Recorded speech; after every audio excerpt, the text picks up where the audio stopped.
¿Qué tal? ¿Cómo están? Europa ve como un logro el lanzamiento de su primer misil hipersónico para contraponerse justamente a la contraparte rusa, que tiene un mayor potencial y alcance. Estamos hablando de misiles balísticos. ¿Para qué el viejo continente se arma? Esto lo estaremos develando en la presente emisión del Mapa. Soy Aaron Romero.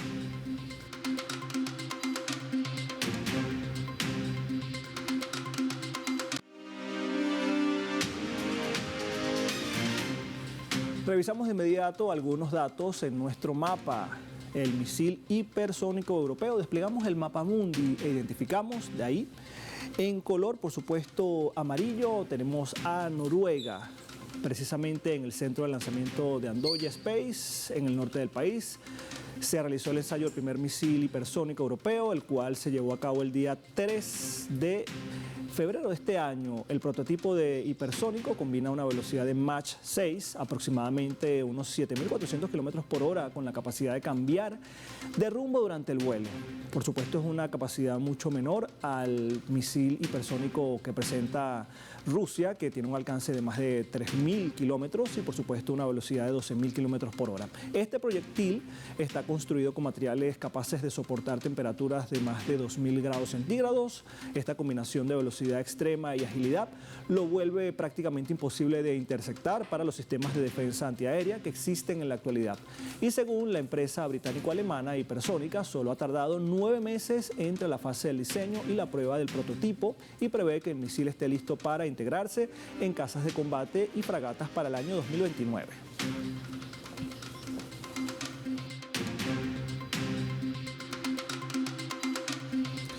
De inmediato entonces vamos a analizar este tema. Tenemos invitado a Enrique Refollo, politólogo, nos acompaña desde Chile, y también tenemos a Pablo Jofre Leal, analista internacional y periodista. Bienvenidos ambos a la pantalla de Telesur. Muchas gracias, Aaron. Un gran saludo. Comenzamos entonces esta entrevista con el señor Jofre. Le iba a preguntar lo siguiente: ¿para qué se prepara Europa con el desarrollo de armas a nivel tecnológico, por supuesto, que son inferiores? Estamos hablando de un misil hipersónico que alcanza aproximadamente 300 kilómetros de distancia. Tenemos entendido que los misiles hipersónicos con capacidad incluso nuclear de Rusia tienen una capacidad de más de 3.000 kilómetros. Igualmente la velocidad es superior. ¿Para qué se prepara entonces Europa con este tipo de misiles en los próximos años? Aaron, no solo Rusia tiene estos misiles hipersónicos, los tiene China también, incluso la República Islámica de Irán, y efectivamente con cifras muy superiores a aquellas que muestran con este programa o esta prueba establecida por países europeos, ¿no? Y frente a su pregunta de por qué, vamos a guiarnos por lo que dicen los propios europeos, ¿no? Ellos dicen para contrarrestar amenazas de potencias como Rusia y China, fundamentalmente, reforzar lo que ellos llaman la soberanía defensiva y al mismo tiempo cerrar brechas en las capacidades de precisión dentro de la propia organización del Tratado del Atlántico Norte, la OTAN. Y la demanda surgiría en virtud de estas ideas ante el temor, ante la posibilidad de ataques de alta precisión que tienen los misiles como el Oreshnik y el Kinzhal ruso, que ya están desplegados, que ya han sido probados, y el Oreshnik tiene, como bien lo decía usted, una velocidad muy superior, cerca de 13.000 kilómetros por hora y 5.000 kilómetros de alcance. Es decir, la cifra que usted da respecto a esta prueba europea es bastante modesta. Y en definitiva va también o busca contrarrestar los avances chinos, que a través de un misil hipersónico como el GDF-600 también cuenta con enormes capacidades en materia de maniobra, en velocidad y resistencia, en la fabricación que tienen. Por ejemplo, los chinos utilizan fibra de carbono que resiste temperaturas superiores a los 10.000 grados y además tiene objetivos absolutamente estratégicos desde el punto de vista de lo que es la visión geopolítica de China y Rusia y la propia República Islámica de Irán con su propio desarrollo misilístico. La realidad indica que más bien aquí hay una, diría yo, una utopía europea respecto a lo que ellos llaman soberanía, porque la OTAN es un organismo de los países atlantistas, pero que está dirigido y que está presionado por Estados Unidos. quienes en definitiva imponen a la OTAN a quién comprarle armas, qué presupuesto, ya lo vimos, del 2 al 5% de aquí al año 2035. Es decir, aquí se está hablando de elementos más bien para la galería, para la sociedad europea tratando de demostrar que son capaces de llevar adelante una política militar que salga de los márgenes de presión que tiene Estados Unidos. Aquí hay objetivos políticos, geopolíticos, militares, pero también económicos, que es desarrollar el complejo militar industrial europeo, que le significa en este momento debilidad para su economía, porque el 70% de las armas que compra Europa se las compra Estados Unidos, y pasar del 2% al 5% en materia de PIB es precisamente por el imperativo, la presión y el mandato estadounidense de aumentar las compras de armas estadounidenses, no europeas. Y en este plano los hipersónicos también tendrán en un momento dado, con el THAAD Eagles, que es el sistema hipersónico estadounidense, tener que comprárselo a los estadounidenses. Sí, ahora quisiera también preguntarle al señor Refollo lo siguiente. Vemos en este tema sobre el misil hipersónico dos elementos, ¿no? Y es que han dicho que parte del financiamiento de este misil viene por parte del sector privado, específicamente de dos países, Alemania y Reino Unido. Alemania, por supuesto, un país que se supone que debería estar limitado al desarrollo de armas después de la Segunda Guerra Mundial, y por supuesto Reino Unido, que ya no forma parte del bloque de la Unión Europea. Entonces, quisiera saber también la implicación que tiene que este tipo de armas la desarrolle el sector privado, y por supuesto cuál es el interés también de desarrollar este tipo de armas de largo alcance. Bueno, en primer lugar, yo les hablo desde Madrid, España, es decir, les hablo desde aquí, desde donde se están haciendo estos enredos, estos entuertos. Es habitual el trío Calavera de Starmer, Reino Unido, Merz, Alemania, y Macron, Francia. En este caso tenemos a 2 de 3 del trío Calavera, Alemania y Reino Unido, metidos en este proyecto misilístico. La cuestión, por un lado, con Reino Unido. Reino Unido es un país que históricamente siempre ha buscado la destrucción de Europa, el enfrentamiento entre los países europeos. Esa política histórica británica no ha cambiado, simplemente sigue existiendo, y lo que buscan es constantemente la escalada en la guerra. Mientras que otros países en Europa, con sentido común, que parece ser el menos común de los sentidos actualmente, dicen, no queremos escalar, esto es una guerra que nos va a afectar, los británicos son los que más pican, son los que más meten el dedo en el ojo, el dedo en la llaga, para que continúe la guerra. Recordemos la tajada, el coimazo, el soborno que se llevó Boris Johnson por acabar con la guerra, por acabar con el acuerdo de paz que terminaría con la guerra en abril de 2022. Luego se supo que recibió 1 milloncito de libras por los favores, por los servicios. Así es, el establishment británico siempre está buscando la guerra en Europa, pero no es de ahora, es desde hace siglos, desde el siglo XVIII, en que empezó a intervenir en la política continental europea, y siempre ha buscado lo mismo, que no haya ninguna potencia que le pueda hacer frente, sea España, sea Francia, sea Alemania o ahora Rusia. Siempre busca la desgracia, la ruina de los europeos para que se acaben metiendo en guerras entre ellos, y los británicos, en particular la City de Londres, coseche esos beneficios. Es decir, Londres solo tiene la carta de la muerte, de generar la guerra, generar el conflicto o escalarlo. Por eso son los que continúan diciendo que sí, que Ucrania debe luchar, debe continuar, que Reino Unido está muy comprometido. Es lo mismo que han dicho desde hace 4 años. Son los mismos que, como digo, torpedearon los acuerdos de paz de Estambul de abril del 22, y son los que están sistemáticamente lanzando la idea, en particular su ministro de Defensa, de que pueden con Rusia, de que ellos están muy comprometidos, de que ellos son la Royal Navy del siglo XIX, ellos pueden con Rusia y no pasa nada, que los vencemos. Han montado también en paralelo, además de este consorcio germano-británico, también la idea de las naciones bálticas y nórdicas, como una alianza o una subalianza dentro del marco europeo y de la OTAN, es decir, con los caniches bálticos, más los países nórdicos, más Reino Unido, todos ellos como los comprometidos al 2000% contra Rusia. Pero vale, más allá de los datos que ustedes daban, y con esto termino, el Oriesnik es inconfundiblemente superior al hipersónica, a este misil. Y no solo eso, es que además Rusia tiene un argumento, bueno, tiene 6.000 argumentos, que son 6.000 cabezas nucleares. Es decir, que por un lado, la hipótesis de guerra, ¿cuál es? ¿Que le van a lanzar misiles hipersónicos a Rusia de 300 kilómetros de alcance? El maletín nuclear ruso es muy grande y eso dejaría, si se lanza contra Europa, a Europa como, bueno, la fosa de las Marianas sería hasta poco profunda en comparación con el resultado que eso podría llevar. Y una última cosa, es la pregunta que siempre nos hacemos desde España, desde Europa, y es, ¿quién va a luchar la guerra por estas élites? Que es la pregunta fundamental. Nadie quiere ir, salvo 4 locos contados de países bálticos y nórdicos y británicos.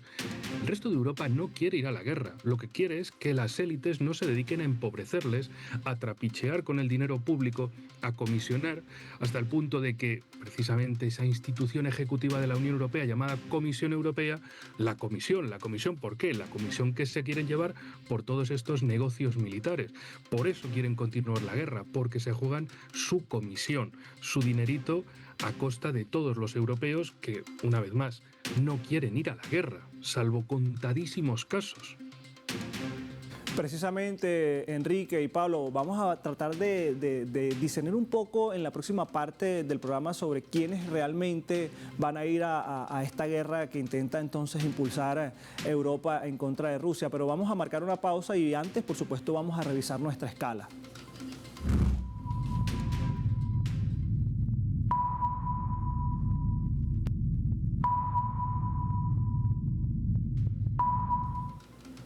Por supuesto, tenemos parte de la respuesta que nos hacía nuestro entrevistado. Kallas dice lo siguiente, comenta la posibilidad de fundar un ejército europeo independiente de la OTAN. Allí tienen esta información que viene desde el medio Russia Today. La alta representante de la Unión Europea para Asuntos Exteriores y de la Política de Seguridad, Kaja Kallas, afirmó que no planean crear un ejército europeo ya que los ejércitos nacionales de los países miembros son suficientes. Ha dicho también lo siguiente, cada país europeo tiene un ejército y los ejércitos de 23 países también forman parte de las estructuras de la OTAN. No puedo imaginar que los países creen un ejército europeo independiente. Tiene que ser los ejércitos que ya existen, declaró durante una rueda de prensa previa a la reunión de los ministros de Asuntos Exteriores de la Unión Europea. Según Kallas, es comprensible que en el ámbito militar haya una cadena de mando muy clara y comprensible, de modo que en situaciones excepcionales quede definido quién le da las órdenes y a quién. A su juicio, la creación de un ejército europeo solo va a difuminar la imagen. Al ser una estructura paralela, en momentos críticos las órdenes podrían no cumplirse de manera efectiva, así lo señaló esta alta funcionaria.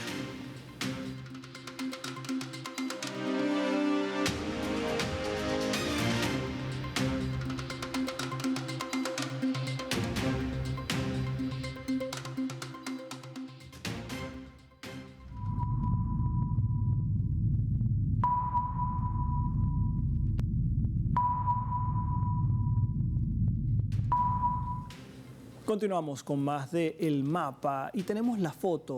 Vemos entonces la conferencia de seguridad de Múnich, la número 62, que ha congregado a más de 60 jefes de Estado y de gobierno en Alemania, en un momento crítico para las relaciones entre Estados Unidos y Europa.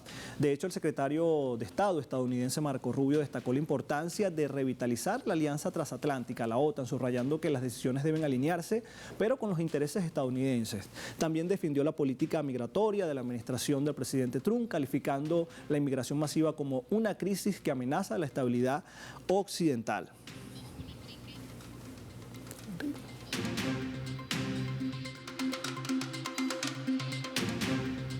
Y por supuesto vamos a seguir analizando este tema, lo hacemos con Pablo Joffre. Pablo, el secretario de Estado Marco Rubio dice que se trata de una revitalización de las relaciones entre Estados Unidos y la Alianza Atlántica, la OTAN. Pero ¿cómo quedaría entonces el tema de Groenlandia directamente? Porque prácticamente fue Estados Unidos el que impuso una agenda un poco turbia hacia Europa con este tema de apoderarse, acomodar el lugar con Groenlandia. La narrativa de Marco Rubio y en general del presidente estadounidense es una narrativa falsaria, ¿no? ¿Revitalizar qué?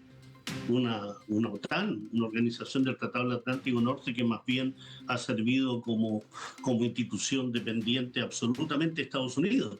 O sea, cuando Europa habla de la necesidad de la creación de un ejército europeo, es porque está precisamente pensando en cómo reducir la dependencia de la OTAN, que es mandatada principalmente por Estados Unidos, es decir, está hablando en función de esa realidad cotidiana que vive la organización del Tratado del Atlántico Norte en materia de sus miembros europeos. Es decir, dependencia, falta de soberanía, una política exterior que está difuminada absolutamente, es decir, hay una dependencia también respecto al tema de armamento, al tema de compra de armas.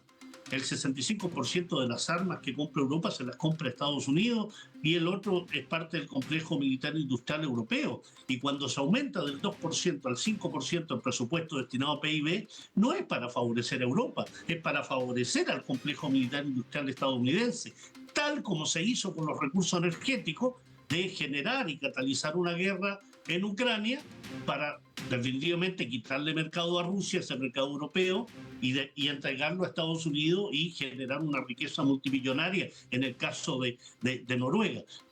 Revitalizar a un organismo que lisa y llanamente depende de Estados Unidos, con un secretario general de la OTAN, con Mark Rutte, que califica al presidente norteamericano como su daddy, su papito, es muestra de la indignidad de estos países europeos que viven bajo servilismo con estas élites europeas, ¿no? Ursula von der Leyen, Mark Rutte, el canciller alemán, el primer ministro británico, el presidente francés. Es decir, hablar de la creación en este marco de un ejército europeo, tendrían que discutir sobre temas de soberanía nacional, la sombra de la OTAN en la creación de este ejército europeo, la falta de consenso político que tiene la Unión Europea, la diversidad e incompatibilidad, incluso con miembros de la Unión Europea radicalmente opuestos a una serie de medidas. El caso de Orbán, o como lo decía muy bien Enrique, respecto a países bálticos que están dispuestos a entregar la sangre de sus hijos en función de intereses de la élite europea. La capacidad económica. ¿Cuánto va a costar para Europa pasar del 2 al 5% en cifras que van a salir de dónde? Gastos sociales. Las prioridades geográficas distintas. Y usted mencionaba el caso de Groenlandia. ¿Qué ha hecho Europa con respecto a Dinamarca y la defensa que debería ser de Groenlandia? Dice llanamente sometimiento, servilismo frente a una agresividad, frente a las amenazas, los chantajes que Estados Unidos ha impuesto. Creo que aquí el liderazgo y mando de instituciones de la Unión Europea y dentro de la OTAN está en manos de Estados Unidos, no de los europeos.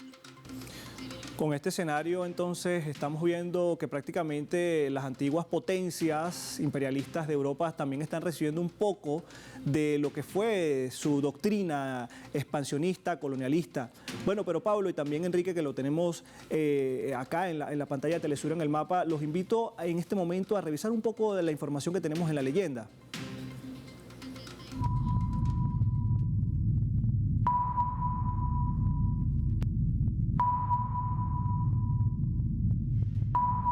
Y esta leyenda está relacionada con la presidenta de la Comisión Europea, Ursula von der Leyen. Dice: fortalecer Europa, aprovechar su enorme poder industrial, invertir en defensa de forma específica y conjunta, trabajar en estrecha colaboración con la OTAN y colaboramos con socios de todo el mundo. Parte de lo que ha dicho entonces Ursula von der Leyen, que por supuesto cierra esta frase: así es como crearemos seguridad para Europa.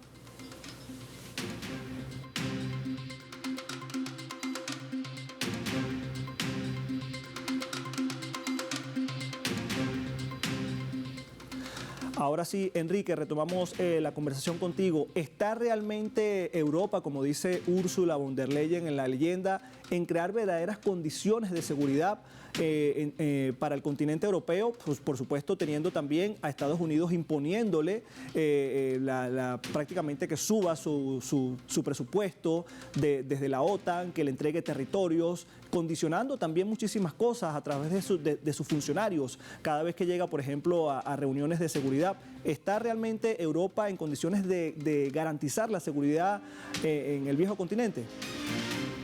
En respuesta rápida, no. respuesta desarrollada difícilmente, si quieren arreglar la situación, arreglar los problemas actuales, haciendo más de lo mismo, es decir, simplemente los problemas van a ser más grandes. Por un lado, hipótesis de guerra contra Rusia, es decir, un país que tiene 6.000 cabezas nucleares y que sigue desarrollando armamento con capacidad nuclear y con propulsión nuclear. Es decir, armamento que puede estar volando por largo tiempo y atacar desde cualquier vector a cualquier lugar del planeta. Vale. Entonces, ¿cuál es la hipótesis de guerra con Rusia? ¿Que les vamos a meter tanques en Moscú? ¿Que les vamos a llegar a San Petersburgo, a Volgogrado? ¿Que vamos a llegar a Ekaterimburgo? Es decir, desde el punto de vista de la Unión Europea, ¿cuál es la hipótesis de guerra? Porque lo ponen todo como una fantasía. ¿Por qué? Porque consideran que Rusia es o tonta o inútil. Mal vamos con una hipótesis de guerra de esa forma, subestimando al gran enemigo. ¿Por qué tonta?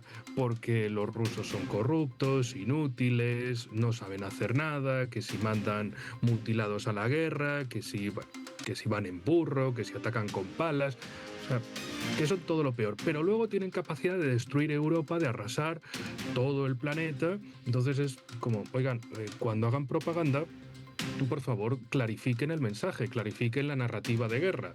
O son malos o son una amenaza galáctica, pero no pueden ser las dos cosas. O sea, no pueden ser malos en sentido de inútiles, incapaces, ineficaces y a su vez ser capaces de destruir Europa. O sea, no cuadra por un lado.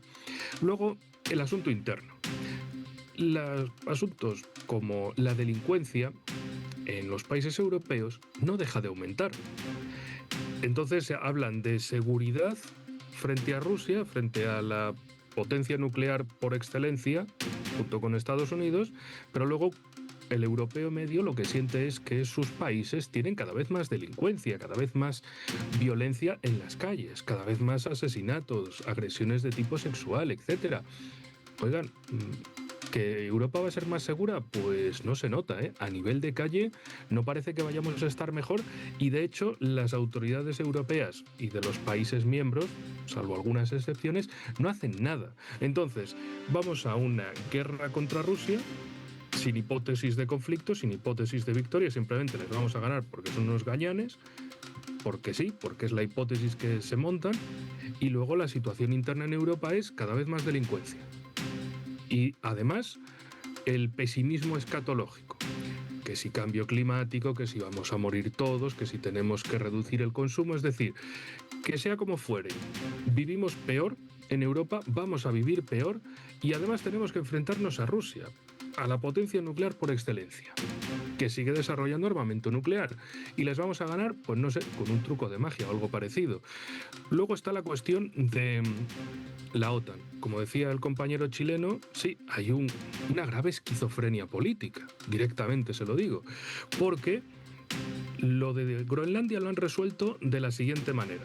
Y además todas las personas que trabajen como comerciales, yo les conmino a leer las intervenciones del comercial general Mark Rutte, porque no es secretario de nada, es comercial general, es un vende alfombras, ese te vende cualquier cosa, porque de las intenciones de Estados Unidos que todo el mundo vio, el tipo lo vende como, bueno, a ver, es que Estados Unidos tiene sus maneras de expresarlo, pero está claro que la alianza somos todos, que somos la OTAN y que Estados Unidos tiene una fortísima preocupación por la seguridad en el Ártico, lo que llaman también el Alto Norte, que la OTAN ha lanzado la operación Arctic Sentry, el Centinela del Ártico, etcétera. Entonces, que todos los países tienen que estar mucho más comprometidos con la seguridad en el Ártico. Y uno puede pensar, bueno, ¿y qué pasa con Groenlandia?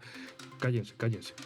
Olvídense de lo de Groenlandia, esto es un todos, es un conjunto, aquí está toda la alianza, aquí está toda la OTAN, créanselo, por supuesto, Estados Unidos que tiene sus maneras de expresarlo, pero que todos estamos comprometidos con la seguridad en el Ártico. Y se producen, claro, momentos de Dinamarca, el gobierno danés, diciendo sí, si es que estamos muy comprometidos con la OTAN, tenemos todavía ciertos resquemores hacia Estados Unidos por lo de querer agarrar Groenlandia para sí mismos, pero que estamos muy comprometidos en la guerra contra Rusia.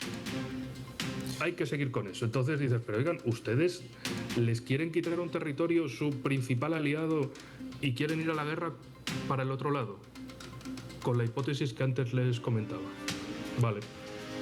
Enrique Refollo, Muchísimas gracias y también a Pablo Jofre Leal por acompañarnos en este análisis y por supuesto aterrizar más este análisis que no solamente comienza con el desarrollo de un misil hiperbalístico, sino lo que está detrás de todo este proceso en Europa y por supuesto desde Estados Unidos. Muchísimas gracias a ambos. Nosotros por supuesto vamos a revisar de inmediato los vectores.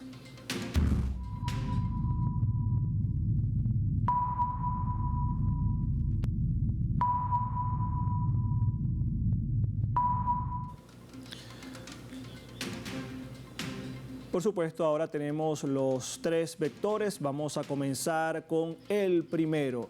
Allí lo van a tener desplegado en pantalla. Tenemos, por supuesto, la carrera por las armas. Nos refleja el primero. Europa destaca como su primer logro este misil hipersónico cuyos financistas privados, no se precisa precisamente cuáles sectores se refieren a estos sectores privados, pero con la industria puede aplicarse la máxima del capital, que quien paga es quien manda. Y bajo esta lógica se puede inferir que la élite europea puede abrir también un frente para minimizar la decisión de los gobiernos sobre este tipo de armamentos. 2, fraccionamiento. Por supuesto, más allá de las conferencias de seguridad como la realizada en Múnich, aún está en el debate la tensión entre Estados Unidos y la Unión Europea y por la insistencia de apoderarse de Groenlandia por parte de la Casa Blanca. Es un tema puertas adentro, pero que puede también tener un significado sobre un quiebre definitivo en las relaciones entre la Unión Europea y, por supuesto, Estados Unidos. 3, militarización.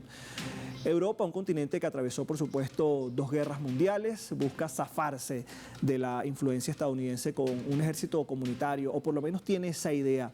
Pero quedan las interrogantes. ¿Estará en capacidad de organizar este tipo de contingentes Europa?